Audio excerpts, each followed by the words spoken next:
கர்த்தருடைய பரிசுத்த நாமத்தினாலே இதை பார்த்து கொண்டிருக்கிற யாவரையும் ஜே ஷைலோ சேனல் மூலமாய் உங்களை வாழ்த்தி வரவேற்கிறேன். 1 கொரிந்தியர் அதிகாரம் 3 வசனம் 9. நாங்கள் தேவனுக்கு உடன் வேலையாட்களாய் இருக்கிறோம். கர்த்தருடைய சித்தத்தை செய்யவே நம்மை தெரிந்து கொண்டார். அவர் நம்மில் செயல்படுவதை இந்த உலகில் நாம் செயல்படுத்தவே அவர் நம்மை தெரிந்து கொண்டார். உயிருள்ளவரை தேவனுக்கு உடன் வேலையாட்களாயிருந்து அவருக்காக செயல்படுவோம். கர்த்தர் நம்மோடு இருப்பார்.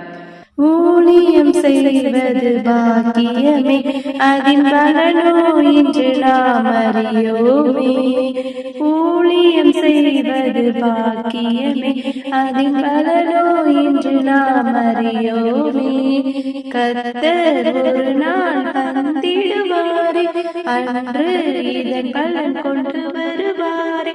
கண்டு மகிழ்ந்திடுவோம், துள்ளிடுவோம். ஆமென். ஹல்லேலூயா. கர்த்தர் உங்களையும் உங்கள் குடும்பங்கள் யாவரையும் ஆசீர்வதிப்பாராக. May God bless you.